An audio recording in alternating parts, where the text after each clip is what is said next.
What's the worst thing that's happened to one of your friends? A few winters back my friend was driving and merged uphill onto an interstate overpass. He hit a patch of black ice on the ramp and went into a skid. His truck ending up slamming parallel into the guardrail and he wasn't wearing his seatbelt. He's a big dude, college football player at the time, and the force of the impact sent him clean through the driver door and off the overpass. He fell 40 feet and landed on the highway below that he'd just left. Amazingly, no spinal or cerebral damage, but basically the whole left side of his body was shattered.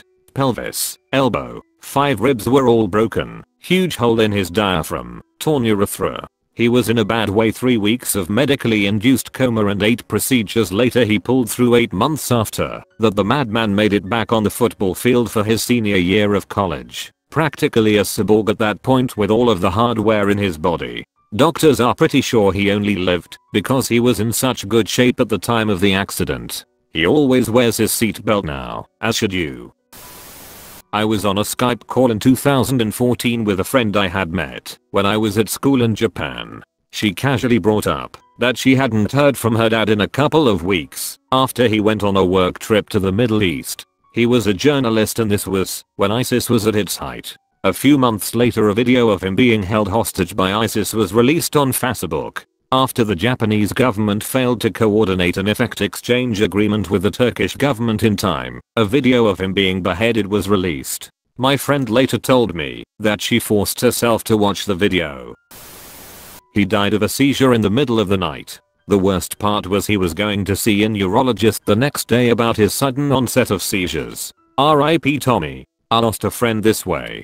She was 23 and from a really small town in Iowa. Her family had adopted her from Korea when she was a baby. She moved to Des Moines to get away from her small town, and I met her while she was finishing a phlebotomy program. We were really close, or at least I thought we were. There was a group of us that would go out several times a week and we were heavy drinkers. She never told any of us that she had epilepsy. I know why she hid it, because she just wanted to be able to go out and participate with the rest of us, but it was incredibly shocking to have a friend just not wake up one morning. A friend of mine was murdered, shot 14 times. He was left for dead on somewhat remote road. He was 15. It's hard to deal with friends going out like that. Thanks for your kind response to my comment. Wish there was something more I could say, but I have a hard time finding the right words here. One of my friends was sliding down a railing that was next to a ground storm drain made of concrete. He slipped backwards and cracked his skull open. It was near midnight and we were pretty close to a hospital, so I just kinda picked him up and ran. I hope I never see the inside of someone's head up close again. I had a friend who I went through elementary school and middle schools with. He moved away in the middle of 7th grade and our friend group was heartbroken, but figured we'd see him again. Last week, he was shot in the head by his friend, who was showing him a gun and pointed it at him as a joke. He was 18. A friend in high school was hit by a car and dragged a couple of 100 yards before he died. The driver was drunk and on coke. It was 8 AM when it happened. My friend was on his way to school. Went to school, GR 5-12, with a guy that something similar to this happened to him. He was working at a bar, went to break up a fight outside, and some girl in her early 20s hit him with her car and dragged him several blocks. He lives in a long-term care facility now, can pretty much only blink. Total care. I found this out because I started working there as a nurse. He and his brother were away at college. His father fell asleep with a cigar in hand, and the house began to burn. So far as could be determined, the father woke, went to get his wife, carried her downstairs, and made it to within a couple feet of the door. They both died, and the house was destroyed. Tried to swim to shore from a sailboat in Lake Michigan. She was a strong swimmer, but even in the summer hypothermia is a threat. They didn't find her body for several weeks, and during that time famous fake psychic Sylvia King Brown told the family she was alive and being held on a boat against her will. Still miss you, Julie. You ever hate someone so much that you actually consider pissing on their grave? My mom's stepdad used to babysit us when I was very little, and while he never touched us, he did expose us to a lot. I knew what a dick looked like when I was 4. He showed me porn, and I genuinely thought he peed himself one day when he sent my sister to grab him a tissue. But what's worse is what he did to my grandma. When she was still living with him, he'd asked her to screw his friend while he watched, and she wouldn't do it. After a few strokes and a couple heart attacks, she was physically disabled and couldn't walk, so she was put in a nursing home. That sack of shit brought his friend to visit her in the nursing home one day and had him rape her while he watched. He died recently. I was so happy. This isn't exactly relevant, but this is the first time I've typed this all out. What's worse, mom's biological dad was an even worse person. Me and my 3 other friends were longboarding down this highway and suddenly one of my friend crashed into a tree head first. For some reason his helmet went off before impact. We managed to get him to a hospital as fast as possible. He suffered itch, went into a coma, and died 2 hours later. This happened 4 years ago, May 28th. He was kidnapped, never to be seen again. I miss him. Edit. We worked together, and the owners had businesses with drug dealers. Actually, one of the owners was killed years prior. I quit in September 2015, and I begged him to quit. It wasn't worth it. He replied, "Dude, there are no jobs. I cannot simply quit." In November, him and another former co-worker, with whom I wasn't too close with, went to see a terrain for the owners. Nobody knew what happened, probably the owners, but they didn't really cared. Some hinted he isn't necessarily dead, but the options are he became a hitman against his own will, or he became a slave. Not really better tbh.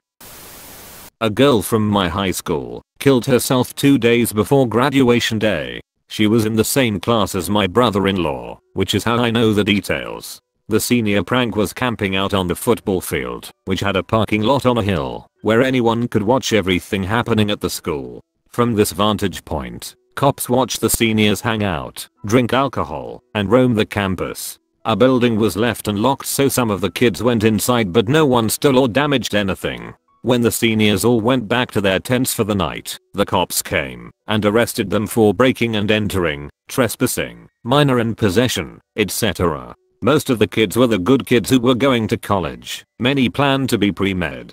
This girl was told, while still drunk, that she would have all her scholarships taken away. She wouldn't be allowed to walk at graduation. Her admission to undergrad would be revoked, and that she would never get into med school. Essentially, she was told that her life was over. She ended up hanging herself, and her mom found her the next morning. I saw where her older sister was looking through Facebook messages a few months later and found a message from that morning where her sister had made a new account after her parents took her phone away. The older sister didn't see the message because she wasn't friends with the new profile on Facebook.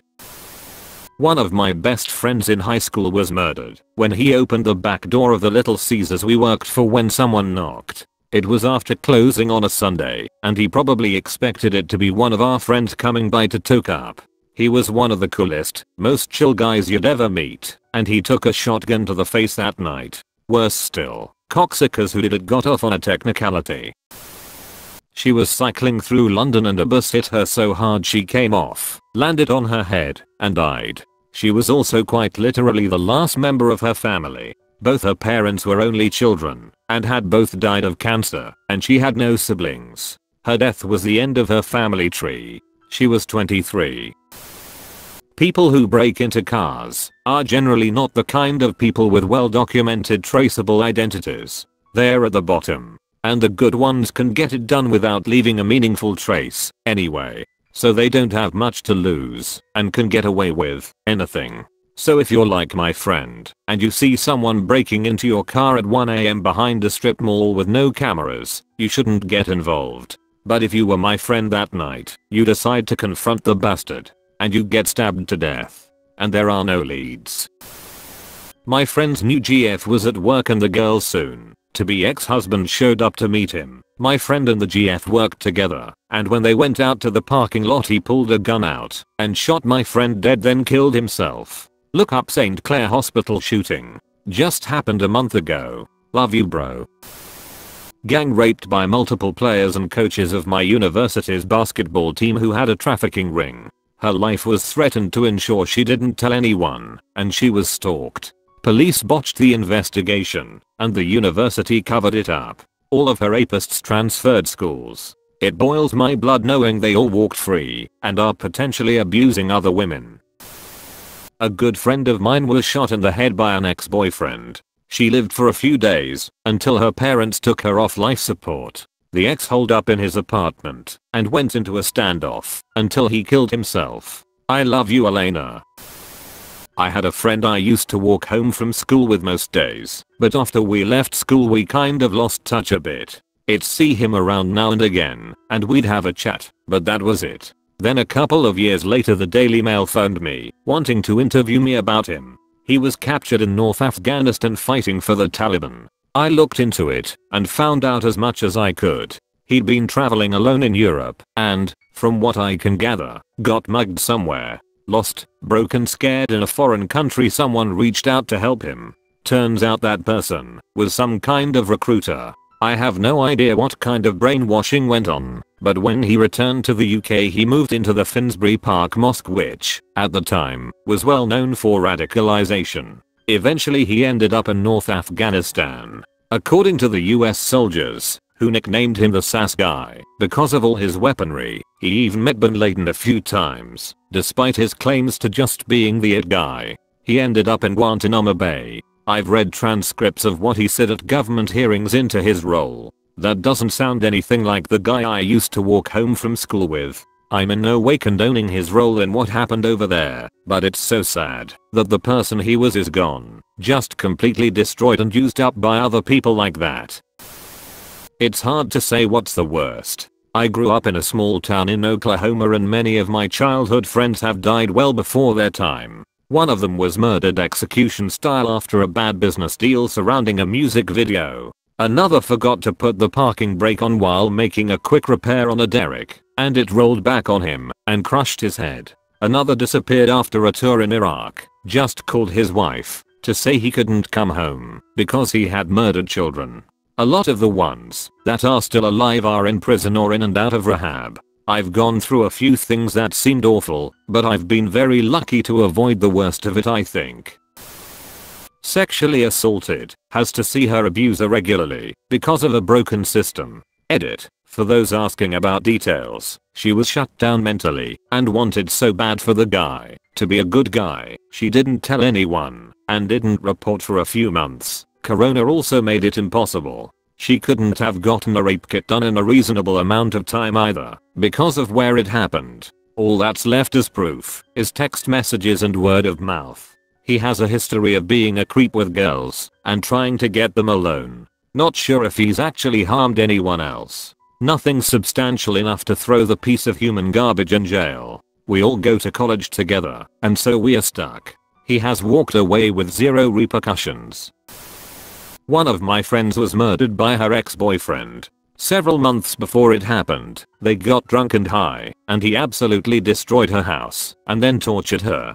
He stabbed her, put hot sauce in her eyes, beat her with a belt, and raped her. She broke it off with him after that. We don't know for sure what happened, but he got into her house, and he killed her. I'd never been so numb in my entire life when my wife told me what had happened, and I started thinking about her children. She had lost custody of them, and now their mom was gone. I think about her all the time. I drive by her old house whenever I'm in the neighborhood, and I still can't believe that happened to my friend.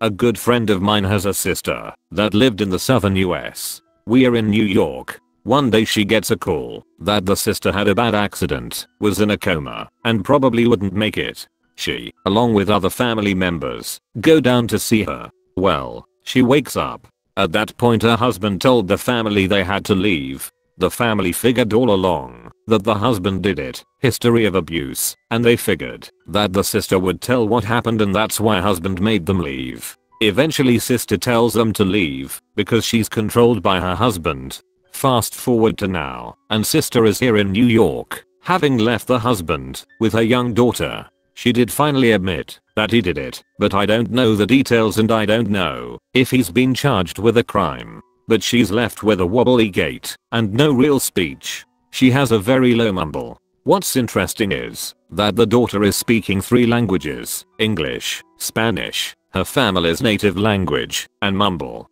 She imitates her mother's speech. It's kinda sweet actually. And most importantly, she and her mom are safe. Let him crash at ours when he was between places. While I was out, he got drunk and tried to bully my wife into having sex with him. He told her, "If you don't, I will tell him you did, and he will believe me." She suggested he go get some beers first and then lock the doors, hid out at a neighbor's, and called me and the cops. Cops got there before I did and couldn't actually arrest him for anything, but basically said he should fuck off to somewhere else or we will find a reason to take you to jail. Good thing too, because if I got there first, I would probably gotten arrested for kicking his ass. My friend committed suicide at his 15s or 16s a few years ago. We were best friends in childhood. Well, he was for me definitely. But our parents decided we should change the school we studied in, so at the end of our first school year we studied in different places. When I was told that he jumped off the window of his flat, I couldn't believe it. He was so funny and carefree, you know. It's still hard for me to think about him. I noticed that few times in a year I open my photo album where there are pics of him and me playing together. After we changed schools, we stopped talking and communicating. He got a new life and friends like me too. However, I tried to find his ACC on social media, but it was futile though. Sometimes I blame myself that I tried not that hard to find him. I'm the kind of person who will try to help you and to solve all problems of yours. But I couldn't solve at least one of his. My friend died of a year-long fight with an invasive brain tumor. Found love though. She almost didn't get his insurance because of a false positive on a drug test. No shit, he passed hot for morphine. The doctor gave it to him because he has cancer. But after a long fight with them, it went through. Lost another friend when he was home on leave after the war. Died in his driveway. On his way out, a semi ran off the road and into him with no brakes. Insurance almost didn't pay out on him because his seatbelt wasn't buckled. That can happen if you just got in the car. They awarded it though, not because it was the right thing to do, but because his family's lawyer cited the car was still in park, and even though the keys were in the ignition, the car had not been started. One I didn't fight for, and I damn well should have. And that one eats me up the most.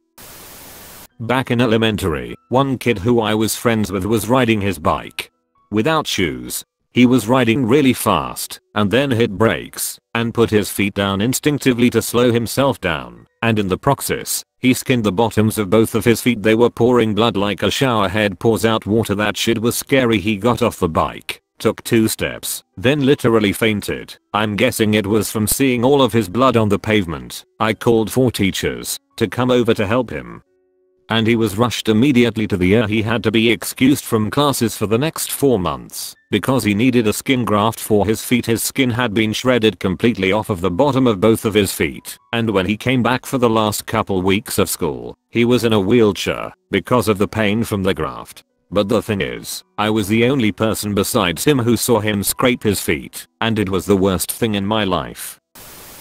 When I was 13, my best friend's dad died of a sudden heart attack at the age of 44. I've lost people, family even, in my life, and I can honestly say nothing hurt as much as him losing his dad. I remember the funeral and the wake so vividly. I remember at the wake he was just standing there next to the casket holding his dad's hand for hours. I went and stood next to him and just put my hand on his shoulder the whole time. We are still best friends to this day, some 13 years later. But I know it was the worst thing to happen to him. And I think it's one of the worst things I've had to go through as well. A friend of mine always wanted to be a mother since she was old enough to grasp the concept. Couldn't find a good man until she was 29 with her then husband. Then they had a huge divorce because he impregnated another chick while cheating on her. She got pregnant from the first man she slept with after a year, was incredibly happy and absolutely ready to be a great mother. Informed her parents. They supported her, painted the child room, and arranged it after 3 months. Bought loads and loads of toys and plush. Then the baby gets born. It's a healthy, beautiful boy. She radiates so much happiness, like I've never seen before. They celebrate his 1st, 2nd, 3rd and 4th birthday. Then he gets sick. Can barely talk, has pain when walking. They go to a hospital regularly. They can't tell what's wrong. He can't eat on his own anymore. Can't lift his arms. Forgets how to speak.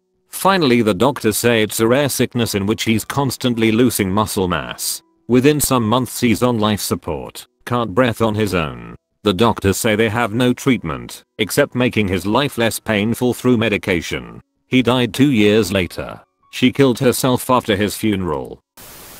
Grew up in a very religious household, evangelical Christian. Was the youngest of 4 girls. All of her sisters married young and started having babies non-stop due to the nature of their religion. However, she was usually forced to babysit for her sisters, who often would live at home with their parents for long stretches of time due to financial trouble. She loved dogs and finally got a dog that she loved to death. However, her oldest sister's husband was very cruel to her. He saw her as a servant and sexually harassed her. One day, they got into a huge argument, so he went and got her dog to bite him due to bothering her. He claimed the dog attacked him outright and that he was afraid the dog would bite one of the kids, so her parents got rid of the dog. My friend was absolutely devastated. It wasn't long after that she started doing mission work in other countries. I think it was an excuse to get away from her home. She's doing better now, has a boyfriend and still does mission work. On August 10th, 2018, a Horizon Air Bombardier Dash 8Q400 was stolen from Seattle Tacoma International Airport, SeaTac, in SeaTac, Washington. The perpetrator, 29-year-old Richard Russell, was a Horizon Air ground service agent with no piloting experience. He performed an unauthorized takeoff and 2 McDonnell Douglas F-15 Eagle fighters were subsequently scrambled to intercept the aircraft. SeaTac Air Traffic Control made radio contact with Russell, the sole occupant, who described himself as a broken guy. Got a few screws loose, I guess. Approximately 1 hour and 15 minutes after takeoff, Russell committed suicide by intentionally crashing the aircraft on the lightly populated Ketron Island in Puget Sound.